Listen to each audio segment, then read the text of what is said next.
Oh yeah, the smooth indie sound of Richard Ashcroft. The Science of Silence on XFM 104.9. I'm Ricky Gervais, joined me is Steve Merchant and Karl Pilkington. It was an excellent link, that, Rick. Did you say Nime at one point? 104.9? Did I? Other than that, it was textbook.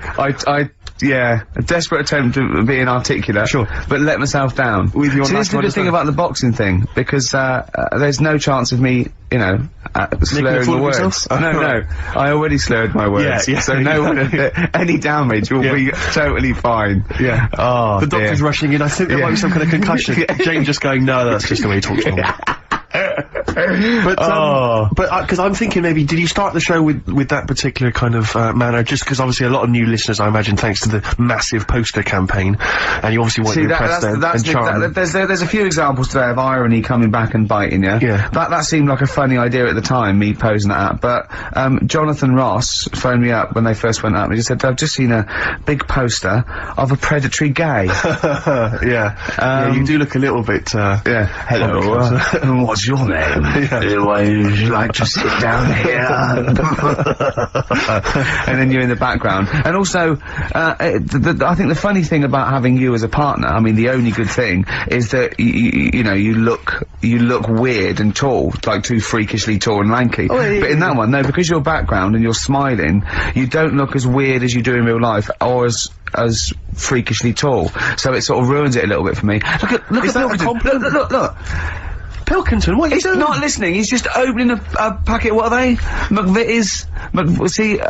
See, we should mention them, we get some free ones if anyone at McVitie's are listening, because we're not getting the perks of this. Nothing. I'd say I'm not getting anything. I really got in this game for, the ladies, for the money, for the voiceover work, certainly. I'm seeing hide the hair of that. But, you're not getting the voiceover work, because Jethro's getting all these parts that you might get. Yeah, sure. Yeah. Okay, Rick, yeah. You were the voice of, what, the drink driving campaign? You sound like a man who was run over in a drink drive incident. I mean, it's like you don't drive. Yeah, but I didn't get any money for that, did I? Oh, did I? I can't remember. It's like, I mean, I don't drive, yeah. Well, that's good, I don't drive. No, it said don't drink and drive, so I've chosen just to drink. At least I can formulate sentences using the English language, and I'm not getting the voiceover work. The English language of the 14th century. Well, it's better English language and English language. Rather than whatever kind of Middle England language you speak, the language of the hobbits. Alright, Karl. Alright. See, you're eating a biscuit. I can't believe it. Are you bored with this already? Do you know what? MTV called me last week. They called me again yesterday and said, when can they come down to do they're coming down next Saturday, by the way, to do a little screen test for you. They're gonna sort of just film you with a little camcorder. You said this. They're gonna film you. Are you alright? Do you want to, I mean, are you hungry? Do you want to go out and have a meal? I can't believe you're eating while I'm on air. No one can hear that. Do you know who I am? No one can hear that. Explain who I am. Well, that's Ricky Gervais, right? He's made his name on TV. Yeah. Okay, he's done any number of corporate gigs, and they pay silly money. So, I mean, this guy's earning, you know, and really, earning beyond his talent. Alright? So, I think I deserve a little bit more than a little mank eating a biscuit while I'm talking. Rick Gervais? Yeah. Have you won a BAFTA? Yeah, too. Alright, so, just a little bit of respect. Yeah. Yeah. Karl, well, what have you won? What have you won?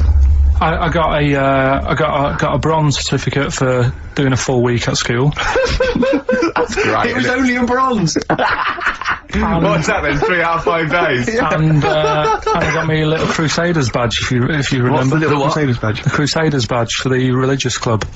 So I was at the fella that you went and played. You actually got ping pong ball, so they wanted to talk to you about God. Yeah. Yeah. You got a Crusaders badge, did you? Yeah, that's why I went. That's why I joined. That's why I joined. For the badge. I like the little badge. Did 4 weeks and then packed it in. But we're talking about MTV, right? And I was feeling a bit nervous, wasn't I? About like, you know, the way I look. Right. And what have you. And then I watched a bit of Celebrity Big Brother and all the fuss that Mark Owen's getting, and he's not that good looking, is he? He's very. I want to be Mark Owen's mate. If anyone who knows Mark Owen or Mark Owen's listening, I want to be his mate. I think he's brilliant. I think he's a nice lad. But what I'm saying is, right, all the girls go mad over him. Yeah. And he's not that good looking, is he? Well, he's got. He is in a certain way, isn't he? That sort of non-threatening. Yeah, but he's not stunning, is he? Do you know what I mean? No, but no. Well, what's your definition of a star? Yeah. Who do you like? Someone who you look at and you go, God, they're good. Which bloke do you fancy? What bloke do you think's attractive then? So if I was into men, Yeah. in fact, you can still say a bloke's a good looker without fancying him. Who do you think is know what I mean? attractive? Probably.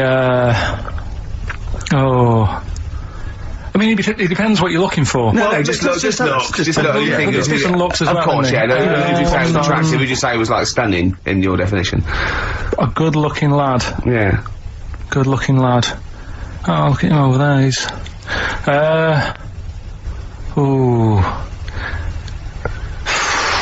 Do you find, Robbie Williams, do you find him attractive? Boy next door, look. No. Who do you? Carl, hurry up, because it's we've only got 2 hours. Probably. Do you know? I can't think of one offhand. Mark Owen is pretty good looking then, really. Well, there's not. Just name one bloke that you think's an attractive guy. There must be one bloke that you've either met or that you've, seen in a pub Who do you or think on a is attractive? poster. Tell you what. Go on. Tell you what. Works here. Young Alex Zane. Well, we know Alex, then we can fix you like that. Oh, I love you, Alex. You got so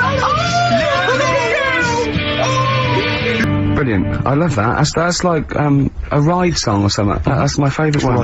Ride-ish. Feeder. Just the way I'm feeding on XFM 104.9. Rick, quick question for you. I'm thinking, a lot of people maybe are tuning in for the first time because of the advertising campaign. Sure. Should we reintroduce Carl again? I know we've done this a few times in the past, but just worried that people are going to not really kind of get the measure of him. I'm Ricky Gervais. I'm the one off The Office. Yeah.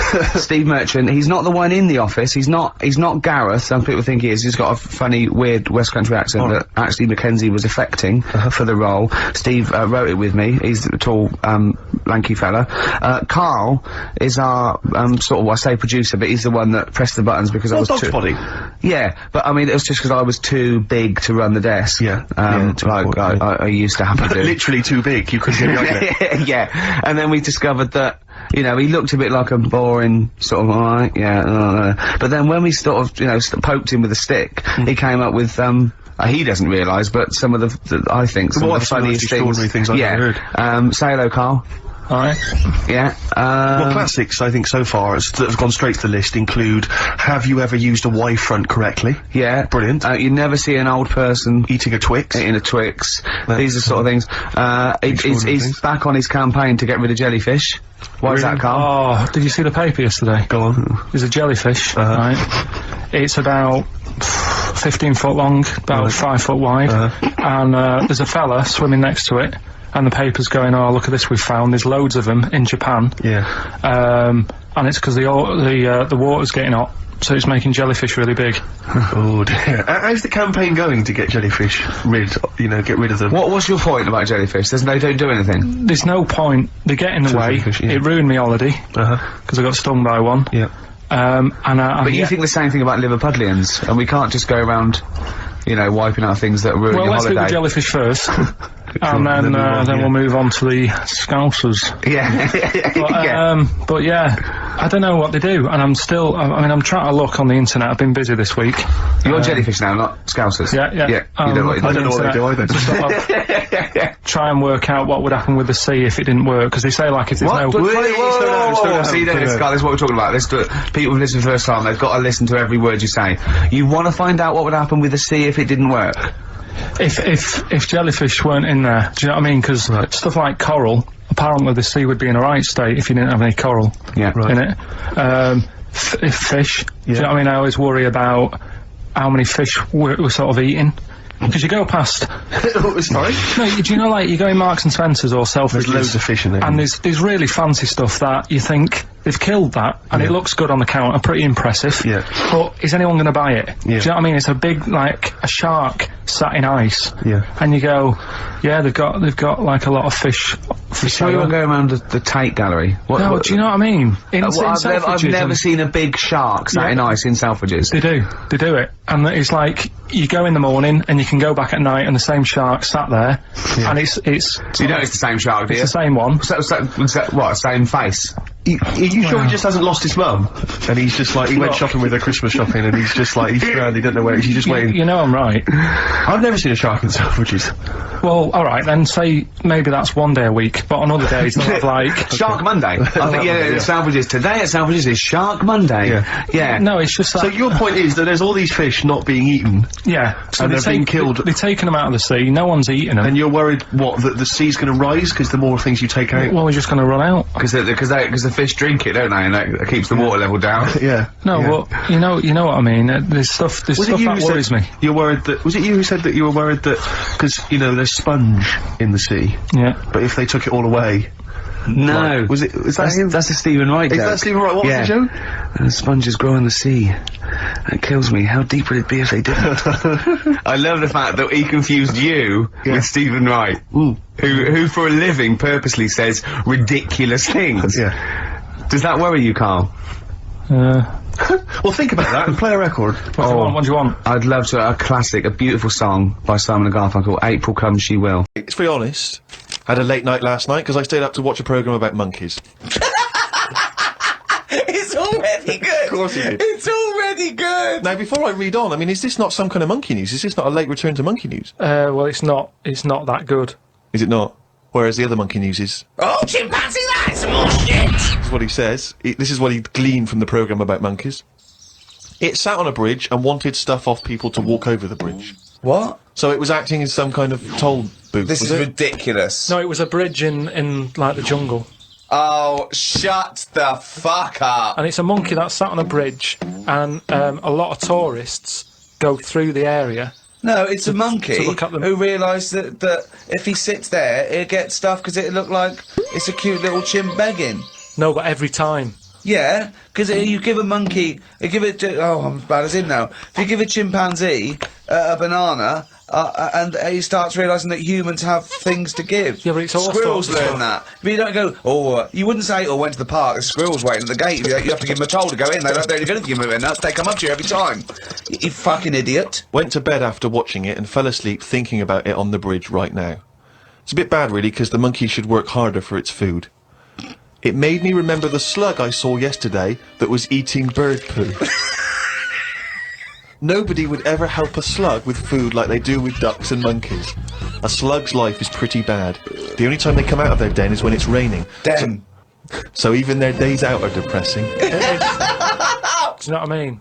No. It is like, it's a horrible thing to be, innit? A slug. I love him talking about what is it like to be a slug. No, just because like the monkey, even though it's been quite aggressive, everyone was like, "Oh, give it some water," and it was well like kitted out. It had like chocolate bars, bottled water, some like fizzy stuff, and all that. An iPod. It was listening to Monkey News. It could have had one if it wanted one. It was getting away with murder on that bridge, and that's just because it was furry. Yeah, if that was like a blob, like a slug, there's no way people would be that friendly towards it. And it just annoys me how you get this pecking order. For like, no matter what creature you are, favouritism. And that slug was only eating that bird poo because it wasn't being offered stuff. If it was offered toffees or whatever. Well, it's just sad, isn't it? It's come to that. That's what its life has come to. Yeah, but it's not a mollusk that's down on its fucking luck. It didn't live in a big country house, No, and its but wife it left is. it, the kids went, it started hitting the watching bottle. it, and I kind of thought, and look, they do only come out in the rain, and it's depressing, and it'll probably get killed in a bit, and that was its last meal. I just...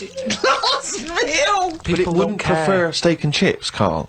It No, doesn't a leaf. have... It must like a leaf or at the end of the day, it's an insect. They love a It's leaf. not an insect. Well, it's part of that gang. It's part of that... No, it's part of They that... hang out together, they hang out together. Why do you think it's part of that Because gang? it knocks about in the woods in the same place as a spider does. But what I'm saying is they're eating boring stuff because that is what's It's in not their boring area. stuff to them. They're not. I have no opinion of it at all. They take in sustenance. No, but where you are is what you eat. When I'm in London, I'll have beans on toast for lunch. On holiday, what? Tapas? Go on, I'll have a bit. So it's whatever you eat, what's in that area. Suzanne went off to work and I went to the shop to buy some envelopes. The shop was empty, but the fella behind the counter was on the phone and just kept talking even though he could see I was waiting. I started to count backwards from 20. When I got to 6, he hung up and served me. I won't use the shop again. Question, why count backwards from 20? So he's thinking, what's going to happen at 1? If I start counting from 1, he's going, well, let him carry on. What, out loud? So, not really loud, but like more of a mouth action, so he could see who was doing it. Do you know? Like Sorry, you just started miming, counting backwards to a man in a shop. He's on the phone. The shop Yes. is empty. I Yes. thought he'd like me custom. He could have served me and stay on the phone. Even though I don't like that, at least he's still doing what he needs to do. I'd have said, working sorry, the can I shop. just get these, please? Yeah. Well, I stood there and I thought, it's annoying me now, my kidneys aching, and I started to get a bit of a sweat on. So I thought, right, I'm going to give him 20 seconds, and if he hasn't got off the phone, I'm leaving. You are giving one yourself, of the strangest people. It's just giving yourself a thing. I could have been stood there for Free. ages. He's one of the strangest people who's free to walk. Yeah. It's the about streets. No, I set myself a little target, and I thought I don't want to waste another 30 seconds in here. I'll give him 20. It worked. He served me at 6. But it didn't work. Yeah, but did he do it because you were doing that, or did he finish his phone call? I don't know. I was busy counting. One prediction for the future, Carl, is from an academic study, what the world will be like in about 75 years from now. And a big prediction they're sort of sure of is that androgyny will rule. But soon you won't even need a female or a man in your life, you'll just need the egg or sperm. And you'll be able to have any coupling you want or not. Thoughts, Carl? That isn't what I've heard. What were you heard? I heard that. So you read an academic study, Rick, but Yeah. let's find out what Carl's been reading. I heard we're all going to go ugly. Different point, though, isn't it? It's a That's a completely different point. that. Not listening to a word Ricky said. But No, go it's on. just if we all sort of go ugly, that will sort the population He gets an problem out. extra syllable in the word ugly. Ugly. Ugly. Ugly. Yeah. So that just sorts the population out because people aren't sort of having it away left, right, and centre. Well, no, well then that doesn't sort of. What do you mean? Sorry, Rick, I don't understand what the hell he said there. Are There's so many. you saying because everyone's ugly, everyone won't want to have it away more with the ugly person? Yeah.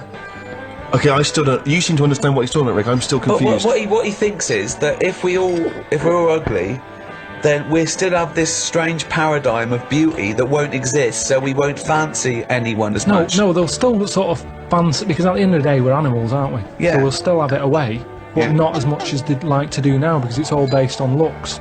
Sorry, but what's this got to do What's with what this Ricky world said? like? Describe Ricky's- a typical town or country It's set to me. exactly right. Imagine London. You've still got the gherkin. You've still got the big wheel.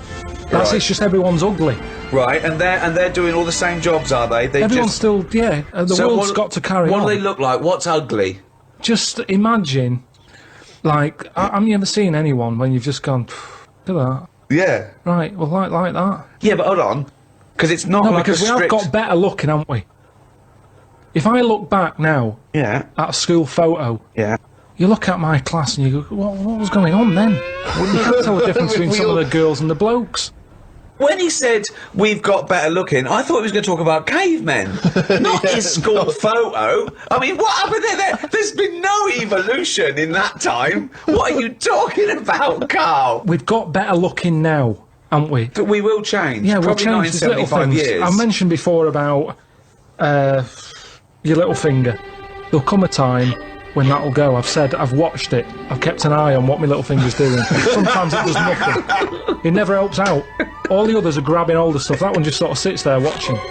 So you could get rid of that, and I think that will go in evolution. Think of the books he could have read when he was doing that, when he was monitoring his little finger. I've been watching my little finger. I think what's more interesting about the future, Carl, is the fact that technology integrated with humans will be fascinating. So, for instance, they're talking about the fact that in the future we may even be able to have chips in our head that allow us to access the internet, or an equivalent of it, directly, mentally. So imagine that. to say, not French fries.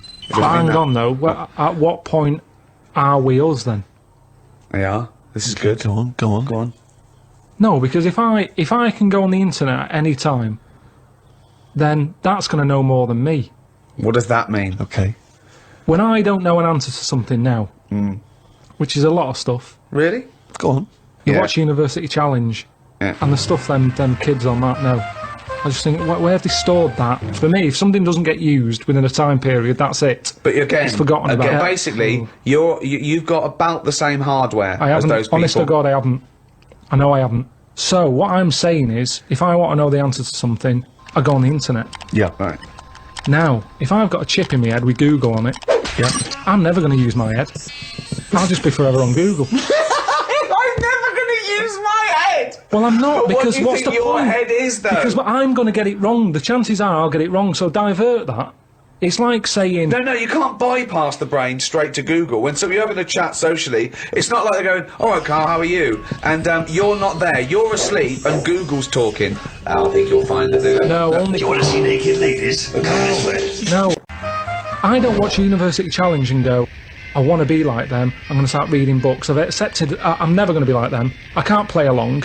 All I tend to do is I say to Suzanne, right, so every question now, I'm going to have egg as the answer. And I'm hoping that one day... What an amazing game! What an amazing intellectual pursuit that is! What a lucky lady. What does Suzanne say to that? Well, she just sees if it works. She just plays along, and then I'm saying, oh, it might be this one, whatever. I love that, because I remember once, it was about 5 years ago, Carl and Suzanne were round near Christmas, and me and Jane were there. We were playing different parlour games, like charades and that, and then one game, you have to do that thing where you have to beat, and you have to do animals, and you have to go, first one is A, then B. So you say aardvark, next one goes beaver, next one goes cat. It came to Carl, he panicked, and he went egg. And he was on air. So you're sat there watching University Challenge, and on a good night, it's, you know, well-known jeweller Fabergé's, well known for his jewel-encrusted egg. Humpty Dumpty is commonly pictured as a living egg. Sometimes it's getting extraordinary. If you keep saying the same thing, eventually, it's like a broken watch. Carl It's Pilkington's always head right, looks isn't it? like hay. REM with Orange Crush on XFM 104.9. Well, nearly 20 minutes to go. I'm Ricky Gervais, with me Steve and Carl. Carl, what did you point to me then? Just reminded me. Go on. Orange Crush. Do you know we were talking the other night about contraceptives?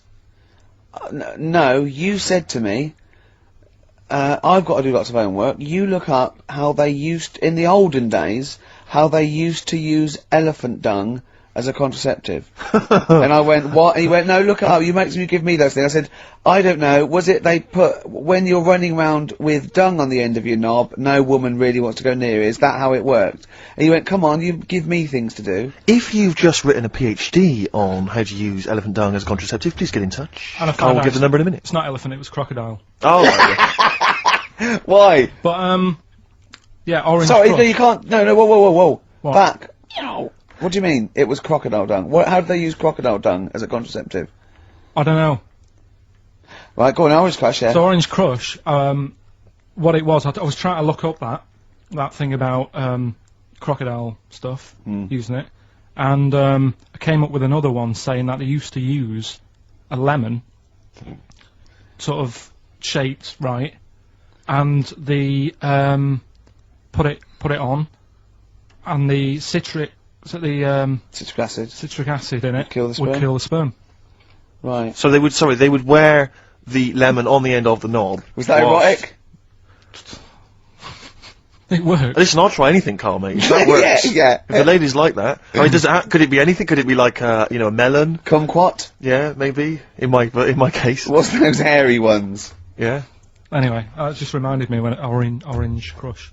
Well, thanks very much for that, Carl. It's, and that, I didn't even ask him to. No. Research that. He just- So Orange Crush reminded you of the lemon contraceptive? Okay. Jolly good. You could use it as a little lemon squeezer, couldn't you? It could be like a novelty lemon squeezer. You just stand in the kitchen, and then when someone would just come along and go on the end of your... Did you make this lemonade yourself? I did. It tastes funny. It tastes funny. Okay, yeah. Anyway. Would you, Carl, this is a quick question to you. Would you ever sort of find yourself in a situation where you might confuse a woman's breasts with mountains? Is that a concern for you, do you think? No. Not a problem for you? Well, not if they're small and humble, I wouldn't. That's what I'm hoping. That's what, fingers crossed.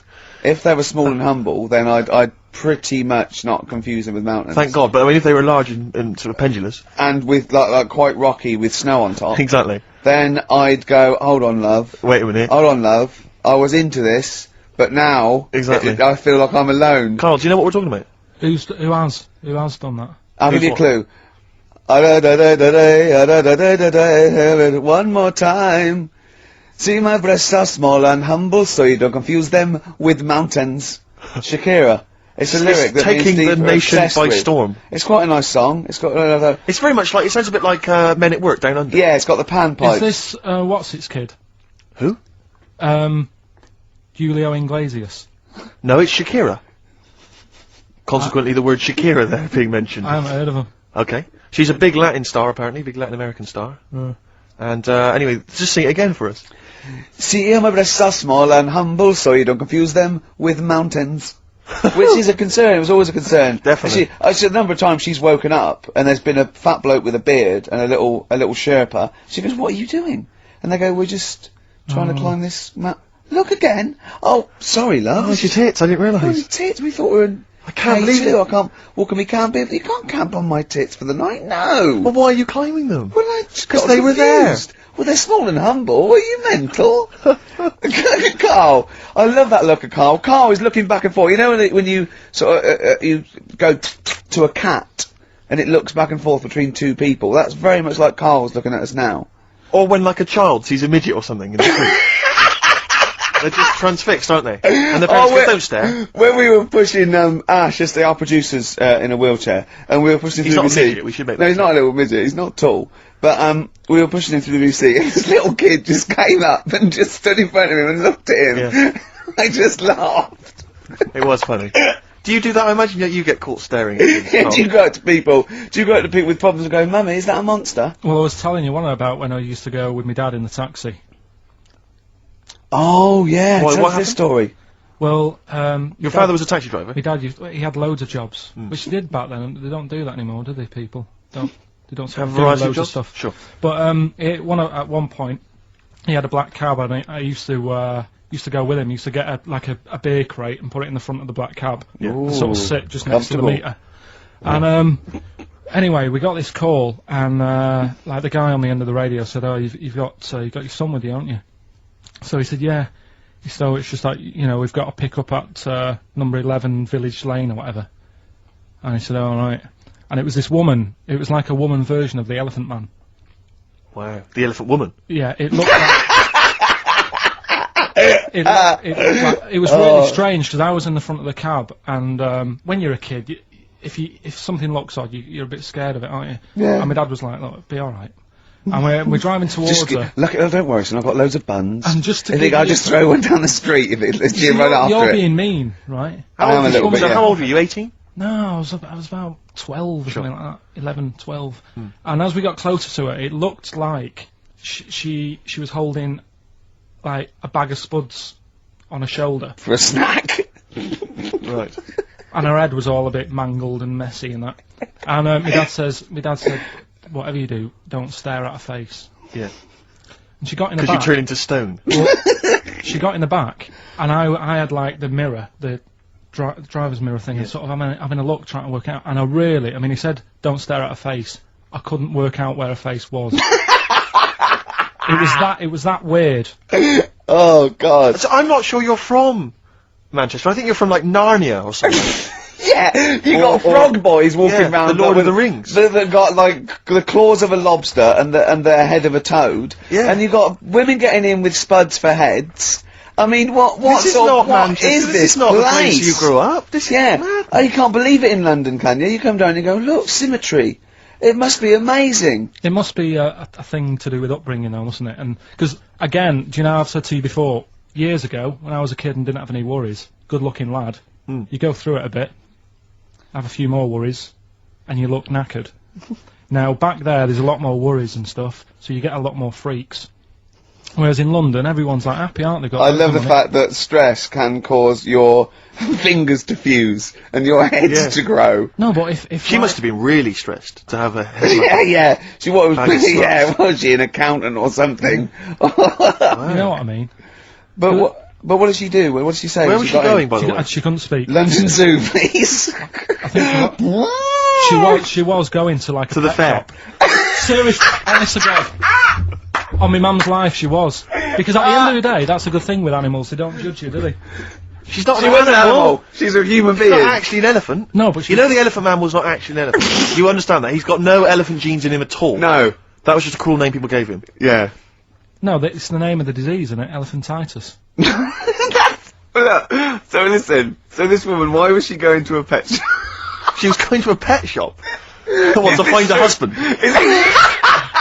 Is this true? No, it is true, yeah. Oh, But God. I'm not taking the mickey, because it must be So, really bad for Of you. course it is. Carl, Oh, I we need to haven't- ask. I'm going on to you today about cutting myself shaving. Yeah. I was going on about that. To think that I mean, she's probably not alive now, but to think, But you're saying that you're going to say this is a worse problem than a little cut shaving, aren't you? yeah. Yeah. Do you know what I mean? I The think you're things right. that Carl, you worry about. there's a couple of key questions I need to ask. One, if she couldn't talk, Yeah. how did she tell your father where to drive it? Did she have it Probably written on got a some note? help Did she for that, point haven't with her nose? Yeah. you? Right, this has got silly. Pick your song. But and also, finally, where did you say she lived again? It was like in a village, a little small village. Right. Just hidden out of the way. All I'm saying is we could maybe get like some sort of coach, book some coaches, get a coach party up there to have a look at her. So, Take some photos. And now, You can make some lemonade. the offspring of a woman and some spuds. Please enter at your peril. Should it give me a shiny shilling? Wow. Oh, that's terrible. Well, I'm going to play a little bit of Teenage Fan Club song for the lovers here. We left it very late, which we've been just, you know, rapping with Carl P here, and this is I Need Direction.